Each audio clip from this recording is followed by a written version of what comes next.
May 11, 1965. Dearest Suzie, I have received a letter from you every day this week. I think I am tickled to death. Today I also got one from your mother and B and Al. Al even took the effort to write a whole page. It was nice hearing from them. This has been a busy week for me. We had all these new people come in and they've had to get them all straightened out. Plus, I've been teaching a guy how to fly instruments in a helicopter and he passed his check ride yesterday, so I feel real good about that. We're having a party tomorrow night for some people that we have going home, so this morning I had to go to Saigon to get the meat for the party. When I got back, everybody had moved out to Ben Hoa, where those 5 Americans were killed today. They won't be back until tomorrow, so I am all alone here tonight. I called Sandy while I was in Saigon, but I didn't have time to get to see him. Charlie and Doll are getting along as ever. Tell the boys that I still plan to bring them home. I love you all and miss you very much. Sincerely, Bill. The following is the next part of a piece I wrote titled Fish, Pharmaceuticals, and Phil. I won't give much context. I hope you can piece it together on your own. I'll continue to provide parts during this month when there are days which have less to talk about. As with most everything else in this project, this is deeply personal and meaningful to me. I hope you enjoy. After hearing about each individual situation of each kid, I felt like I was being baited into a sob story. Mainly by Tim's tone, which sounded sort of like when someone says, "Oh, I've got one for you," or "Get this." I allowed them to lead the conversation wherever they wanted, and eventually just plainly asked, "What about their fathers?" They explained that Kid 1's father was a deadbeat who lived in North Carolina now and didn't want to have anything to do with him. At least he didn't, until he found out that he could have full custody of his son without any chance of Jessica taking him back. Kid 1's father was ecstatic and agreed. Up until that point, Jessica had told the oldest 2 that they had the same dad and that he was dead. Kid 1 was told by the caseworkers that his dad was still alive and that he would, after all, get to go live with him. This changed his whole demeanor for a few days.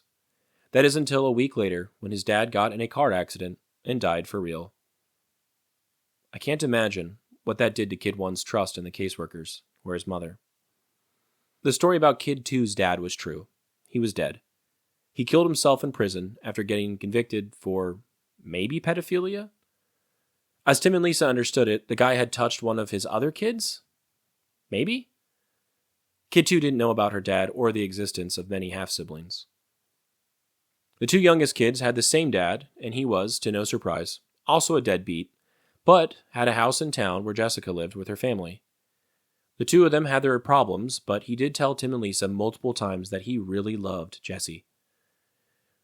One day, when Jessica was up in Orlando with the baby, and before Kid 3 was given to the foster family, he was mowing the lawn in the hot Florida sun.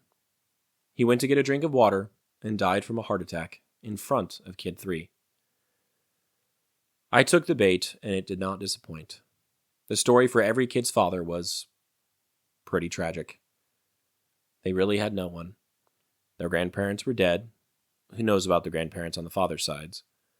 Their fathers were dead, and it was clear that their mother would pretty much never get things together. The 4 kids were drastically in need of intervention from the state. If our social safety nets, child protective services, and departments of children and family existed for one purpose, this pretty much seemed like it. All that being said, Tim and Lisa hated the way things were going with the state. They explained the complicated arrangement between state agencies like DCF and CPS, the judicial system, and nonprofit organizations that are paid by the government to act as caseworkers and guardians ad litem for children who are in these types of situations.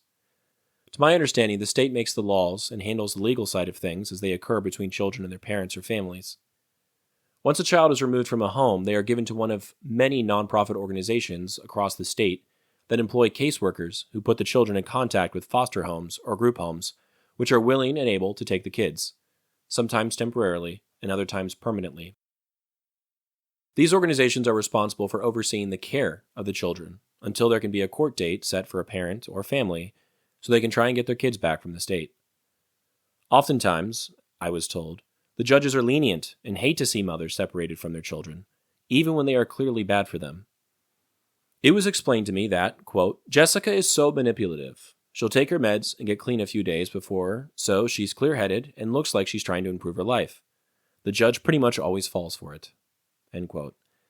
If the kids are given back, the parents will still sometimes be given orders for classes they need to take, phrased as development plans, or they will have to pass drug tests. Due to the pandemic, Jessica got away with not completing any of her development plans. When the caseworkers would do surprise visits, she would always somehow manage to pass them, like the time they visited and checked to see if there was food in the house. There was, but it belonged to her roommate, and she lied about it to the state for things to look good. Eventually, because the group homes were not meant to be long-term, Kid 1 was given back to his mother. When he was with the group home, his grades improved, he lost some weight because he wasn't eating McDonald's 5 times a week like usual. He made friends and apparently always sounded very happy on the phone. Within 6 weeks of being given back to his mother, he had been expelled from his school, which obviously affected his grades, was picked on often by other kids in the neighborhood, and was arrested multiple times for stealing, swinging shovels at neighbors, and ultimately assaulting police officers when they attempted to scare him straight and put him in the back of a cop car. What respect did he even really have for law enforcement to begin with, though? It took the state over a year to revisit her case, and eventually she lost permanent custody of her kids, for now, only because she failed to take a hair follicle test for drugs. She claimed that she didn't really trust the lab which the state would send her to, paranoid that they would lie about the results. Kid 1 was taken to another group home, but keeps getting arrested and hasn't improved much. I was told that when his grandmother, Katie, had custody, she tried to get him classified as special needs so she would get extra money from the state to raise him. Apparently, he's always been loaded up on medication and given no discipline. When he started to get older and larger than his mom or grandma, he fell victim to Florida's often misused Baker Act, which I'm sure was created with good intentions, but ultimately allows for families to have police declare an individual a danger to themselves or to others. Upon this declaration, the people are committed to psychiatric facilities where they are given medication. I was told firsthand that there was not much psychological therapy involved, and forced to stay there for a minimum of 3 days or until they are no longer a threat to anyone, including themselves. The oldest had been Baker acted over 5 times before the age of 13, which probably was the cause for his mistrust of law enforcement, besides seeing them arrest his mom and her boyfriends often, and his erratic behavior. Whatever good intention the law was created with seemed to vanish in attempts to help children like these. Please stay tuned this month for the next few parts of Fish, Pharmaceuticals, and Phil. The photo I chose for today could be of some of the new guys coming in. They are clearly walking down the main avenue at the base with the flags. They are holding up large sacks, which could be laundry or could be all of their things. Who knows?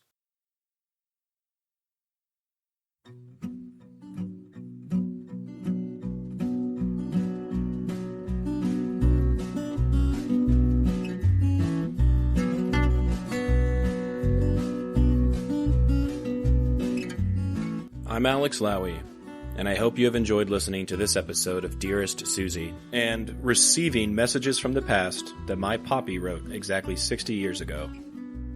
I sincerely appreciate your time and interest. Please consider following the podcast on your preferred platform, and if you're enjoying it, I kindly ask that you take the time to rate the show and leave a review.